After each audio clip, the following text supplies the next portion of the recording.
I'm a Cree man from Pukatawagan First Nation, which is just north of here. It's near the Paw, near Opaskwayak Cree Nation. And it's a fly-in only community. We do have a road there in the winter time. Of course, that road is becoming more precarious and less reliable as the global climate crisis continues to escalate. But you know, we're problem solving and figuring things out. I wanted to also, by the way, acknowledge my sister who comes from the same territory up north, and all of my relatives back home. You know, recently I moved back here to Winnipeg this July with my wife and my two beautiful sons, Felix and Jackson, from Ottawa. But I come from Winnipeg.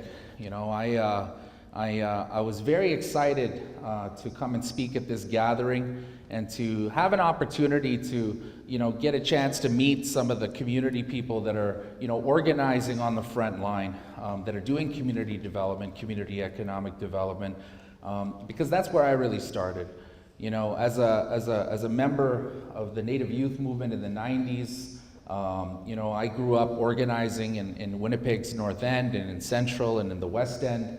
And, you know, probably some of you might remember me from back then. I was a lot skinnier, but yeah, it was a good time. And it's so wonderful to see how big this family has become. And I'm so very excited this afternoon to hear all about your work. The work that I'm involved in, of course, is very focused. You know, our work at 350.org, a New York City-based global climate organization, investing in building a bona fide global movement for climate justice. My work with them, and my official title, is the Stop It at the Source campaigner. Now, what does that mean? Well, planetarily, there are three major carbon sinks, carbon pools that absolutely need to stay in the earth. If any one of these fossil fuel reserves are developed, just each individual reserve, it's game over for the planet, okay, as far as climate change. Well, not the planet, but more directly, more specifically, it's game over for you and me, and everything that we rely on for our livelihood. And, you know, one of those carbon pools, of course, is in Venezuela. It's the Aranco Tar Belt. Another one of those carbon pools, of course, is in Australia with the controversial coal developments that are happening down there. And the other one just happens to be here in Canada. How many of you have heard about the Alberta Tar Sands? How many of you used that as a basis for how you voted recently? Not that many? Okay. Okay. Harper's gone. Can I get a round of applause? Woo!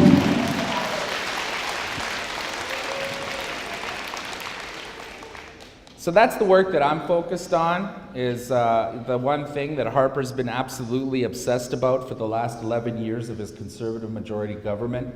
You know, Prime Minister Harper, on his way out the door, of course, has been focused on completely eradicating 40 years worth of economic, social, health, and environmental policy through the Omnibus Bill agenda.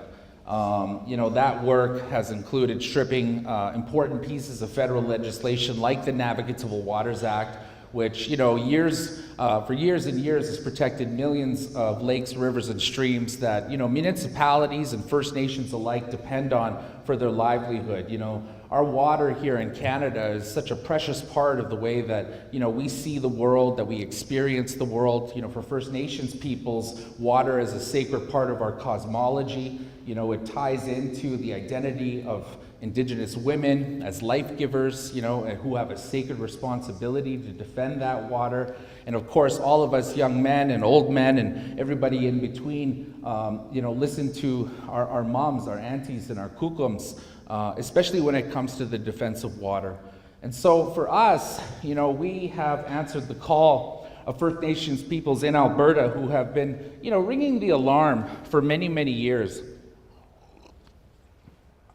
Ringing the alarm for many, many years because of the frontline impacts that they're facing as a result of the expansion of the tar sands in Alberta.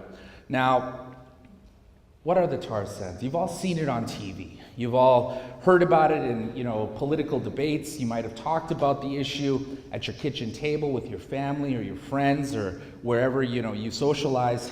But You know, when we think about the Canadian tar sands, we have to think about it almost like a Arnold Schwarzenegger science fiction movie because of the crazy scale of that development, okay? It's like a science fiction movie. You've got over 100,000 workers that are required to make the tar sands operate 365 days a year, 7 days a week, 24 hours a day. The tar sands are operating. A large majority of those workers, tens of thousands of them, are actually flown in from across the planet as temporary foreign workers, as workers from maritime provinces, in the province of Newfoundland or Nova Scotia or New Brunswick or PEI. When you become of age, there is a much more likelihood of you going to work in the tar sands than there is of you going to post-secondary education. And so, the amount of human resources that are being dumped into, developing this controversial marginal form of oil is absolutely atrocious, and it rips and devastates the fabric of Canadian communities because moms and dads are having to travel thousands of miles away just to put food on the table back home, wherever the heck they come from. Now, the other issue with the tar sands, of course, is the size. It's the largest construction project ever in the history of mankind. Now, let's put that into perspective. They have moved more earth in the tar sands than the Great Wall of China, the Pyramids of Giza, the Suez Canal, and the 10 largest mega hydroelectric dams on the planet combined. All right? The footprint of the tar sands is so positively massive that astronauts that are floating in the Canadian or the International Space Station above Canada can actually see the tar sands development from outer space. The amount of water, okay, I talked about water and its significance, not only in the cosmology of Indigenous peoples, but, in the identity of Canadians in general, fresh water. The amount of water that they use to separate tar sands from clay and sand in the earth is, a ratio of anywhere from 3 barrels to 6 barrels of water for every barrel of oil they produce. So it's incredibly wasteful, all right?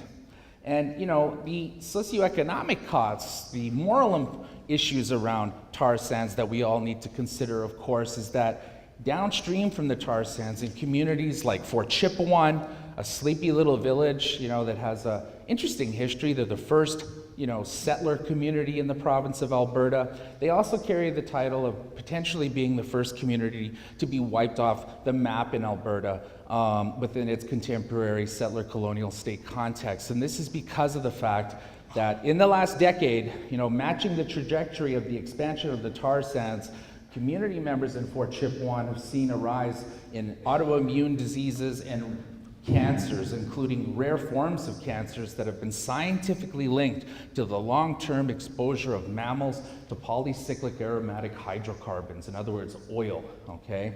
And the bio-regional scale of contamination that has happened in northern Alberta, in the Athabasca, Peace River, and Cold Lake regions where this resource exists has been unfathomable, okay? And so the traditional ecological knowledge of local community people, and just good old common sense, tells us that, especially Indigenous peoples, we are the land and the land is us. So what we do to the land, happens to us. And in Fort Chipewyan and in many of the communities that live along the Mackenzie River Basin, the issue of food security and water security, fundamental human rights, those rights are being violated by the oil industry, by the provincial government of Alberta, and certainly by the government of Canada. And what do I mean by this? Well, in Fort Chip, in 10 years, there's been over 100 people that have died untimely from these diseases that I'm talking about that many community people feel are linked to, the tar sands, contaminating their water sources. There's no Safeway, there's no Sobeys in Fort Chip. Sure, there's a Northern, the genocidal food company that has a monopoly on food distribution in Canada's north. They're operating up there, but if you go into the Northern in Fort Chipewyan, it's just like any other fly-in community. The price of a bag of Pampers is, $60. Cabbage that's half rotten is $6. A bag of oranges is $20. but you can get a bottle of pop for $1, and you can get a bag of chips for $1, and you can get diabetes for free with those prices. And so many people in Fort Chipewyan, just like other places in northern Canada, continue to heavily subsidize their diet through rights that they have been afforded that are enshrined in the Canadian Constitution. Indigenous people's right to hunt, fish, and trap in our country. These are not just rights that they're afforded, just because. I mean, these are rights that our ancestors died for in the formation of the settler colonial state of Canada. These are rights that, people in the movement over decades and decades, through their hard work and personal sacrifice and marginalization and dispossession from their land, have resulted in having those rights enshrined in the very Constitution of Canada. And this is an important fact for us all to think about, because when those rights are interrupted by private sector corporate interests, working in collusion with provincial governments of Canada who have jurisdiction over natural resources in this country that supersede the federal government through the Natural Resources Transfer Act, there's a whole question of, are the tar sands even legal, right? Is Canada breaking its own laws? I would argue yes. And so when we think about the cost just of one community with the world's largest development, it's very easy to, for any sane or rational or moral person to say, hey, we need to put a stop to that. 100 people out of 1,200 people dead from cancers, 6 of those 100 people who have died from cancers from a disease that's been linked to it being exposed to oil. If you understand epidemiology and the way that disease transfers through communities and the way that medical experts track disease, it is statistically impossible for a disease that shows in 1 to 200,000 people to show up 6 times in a population sample of 1,200. There's obviously an environmental factor and consideration. And the government of Alberta, up until very recently, has been a 40-year dynasty conservative government. And let's give a big, anybody here from Alberta? Because we all love you for voting in a socialist, not NDP government. Let's give it up for Alberta.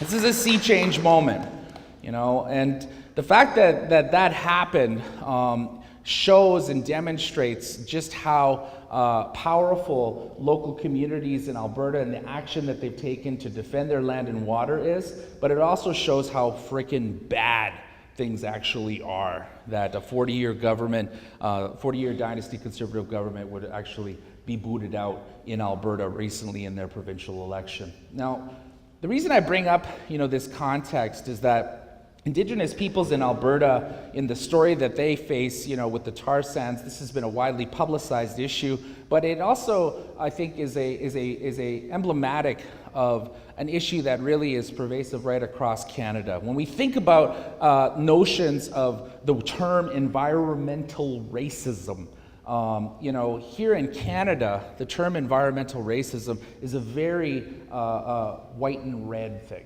Okay, that's not to say that other racialized communities in this country and even poor white communities don't suffer as a result of bad decisions by the private sector and the public sector, but disproportionately, when we talk about environmental racism, when we talk about communities that are sacrificed at the altar of irresponsible economic policies, it tends to be more so than not Indigenous communities, Inuit, Métis, and First Nations. Now, if you take a map of every single one of Canada's most toxic, most deadly industries, oil and gas development, mining development, uranium, gold, coal, other hard rock mining, diamond mining, with Attawapiskat, for example, you will see that within 50 kilometers, in most cases within 10 or 12 kilometers, and sometimes right there in the community with the people, you will see pipelines, mega hydro transmission lines, mega hydro development, mega oil development, mining development, clear-cut forestry, all within those places where Indigenous peoples call home. And so, we face a big problem in this country, Winnipeg recently was labeled by Maclean magazine as the most racist place in Canada. Well, I mean, that may be true, it may not be true, but certainly Canada has a big problem with systemic racism, certainly an ongoing problem with interpersonal racism as it manifests in the community. And a lot of this is tied fundamentally to our economic paradigm that we have been living under, okay? Now I'm going to invoke that word, the capitalism word, but a lot of this stuff is capitalism. When we talk about climate change, when we talk about the tar sands and how bad they are, really these are symptoms of the actual problem. And the problem that we face is the problem that you all are the army fighting against, as you identify economic models and forms of community self-determination that make sense for your community and for your bioregion, that are grounded in a foundation of anti-racism, anti-oppression, and I think most importantly in the context of Canada, anti-colonialism. And that's the big challenge that we face, is that in Canada, our economic model, okay, the policies that this country has adopted and embraced and how it develops its natural resources is fundamentally tied to the ongoing suppression, oppression, dispossession of Indigenous peoples and their collective rights. Canada, has, under the Harper government, said that they would adopt the UN Declaration on the Rights of Indigenous Peoples in principle and according to their interpretation of domestic Aboriginal law. And this is because of the fact that they don't want to adopt the bare minimum standards of Indigenous people's rights represented by the UN DRIP, because of the fact that it makes Canada's economic paradigm impossible.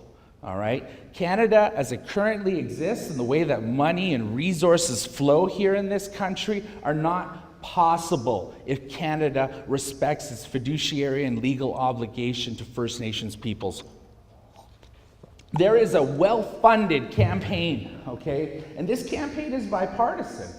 This campaign is absolutely bipartisan, whether it's a liberal government, an NDP government, or a conservative government. All political stripes in the past have maintained a status quo, a certain non-spoken, non-referenced baseline in terms of how far they're willing to go with Indigenous peoples when we're talking about our collective rights.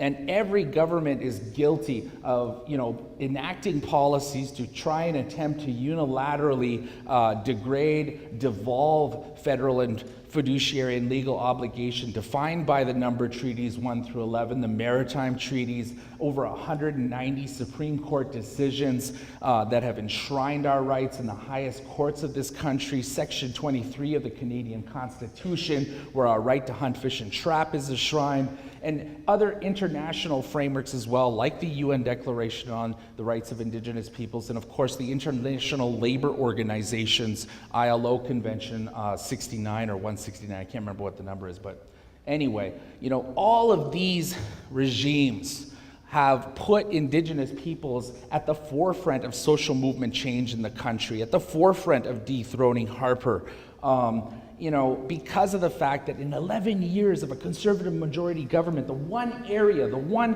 legal regime that Harper wasn't able to unilaterally change was, of course, Indigenous people's rights. Now, he tried, gosh did he try. He tried to change education in First Nations with the First Nations Control over First Nations Education Act, and Idle No More killed that bill. It was the only bill under the Harper government that social movements were able to defeat, was that bill. And so a big shout out to Idle No More organizers and people that identify.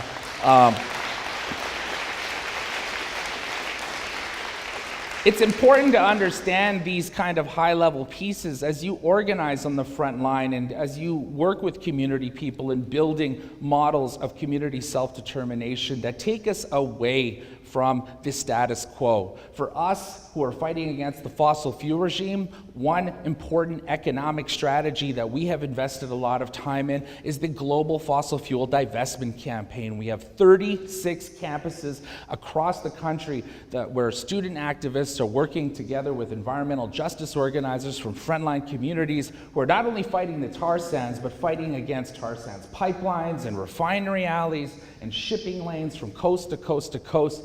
and using that as the basis for targeting the trustees of our universities, our halls of excellence where our young people are going, to get them to divest from dirty fossil fuel.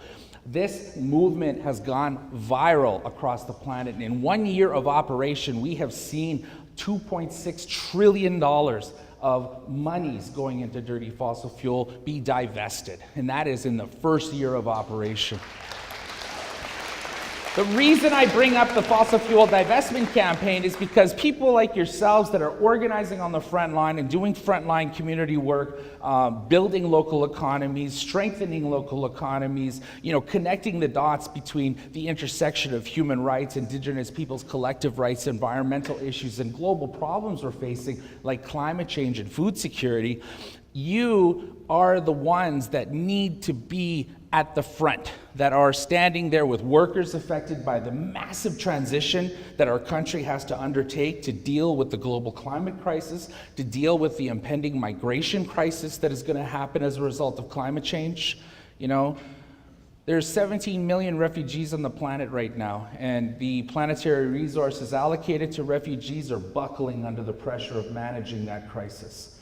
In the next 20 to 50 years, that number will rise to 120 million. Okay, and that's a result of rapidly unpredictable, destabilized climate-related weather events. Already today, 300,000 people in the global south die every year from hurricanes, from droughts, from other unpredictable weather-related events, and it's resulting in one of the largest human migrations ever in history. The migration crisis in Europe that's happening right now related to Northern Africa is a climate crisis. They try to spin it in other ways, but this is climate change, and this is just the beginning. And so in a place like Canada, part of the industrialized North, a country that is responsible for one of the most controversial carbon pools on the planet, you and me have a fundamental moral obligation, a moral imperative to act on climate change. You are the soldiers on the front line who are building economies, hybrid economies on a local level that are bioregional in design. You are actually the solution. Next month, and I'll conclude with this, and I look forward to our workshop space time to get into a deeper dialogue on questions that I might have, generated in your minds and hearts. But I'll leave you with this. The newly elected Trudeau government, we're all happy about getting rid of Harper. Personally, I'm very concerned about the revolving door that the Liberal Party has had through the elections with oil companies, specifically TransCanada Pipeline Corporation. You all might have watched Trudeau's acceptance speech, and standing behind his wife was former National Chief Phil Fontaine, who works for TransCanada and is trying to help them build the Energy East pipeline, a tar sands pipeline that goes through Winnipeg and threatens Winnipeg's water sources. They want to build this Energy East tar sands pipeline beside Shoal Lake. And this is where Winnipeg gets its water. And you all probably have heard about the controversy about the fact that Shoal Lake has been under boil water advisory for well over a decade. And now they're threatening that lake with tar sands pipeline. And the last time they converted a 40-year-old pipeline like the one in Shoal Lake, a natural gas pipeline to pump tar sands crude, it was in Kalamazoo, Michigan. And the pipeline ruptured. And Kalamazoo River was spoiled. And that river, that spill, Enbridge Pipeline Corporation has spent over $1 billion trying to clean up that river, and they still haven't, okay? And community people still haven't returned home. It's been 3 years. And so there's a lot of crazy things that we have to think about as Trudeau steps in. I think that we should all give the Trudeau administration an opportunity to articulate their plan of action on how they're going to support, economic development in Canada in its current form, while at the same time respecting First Nations' right to say no. I just don't know how he's going to do it. If he's got some genius way to think about that, then I'm really excited to hear about it, because Canada, like the rest of the world, is going to Paris in about a month and a half for the biggest UN summit ever on Earth, the climate negotiations. And so, we are going to be organizing what's called the Climate Welcome from November 5th through the 8th. We're inviting social movement leaders, everyday Canadians, and First Nations citizens to come and join us in Ottawa on November 5th through the 8th to participate in a series of peaceful sit-ins to, climate welcome the new Liberal majority government and to really ensure that they understand that this issue of climate change, the issue of Indigenous people's rights, that the issue of our economic system that's driving these problems that we face, that these issues are very important to us. And so we're going to make sure that that bar stays real high, even as he gets sworn in as Prime Minister, which happens on the 4th, the day before our action. And we're going to do it right in front of 24 Sussex, right in front of his house.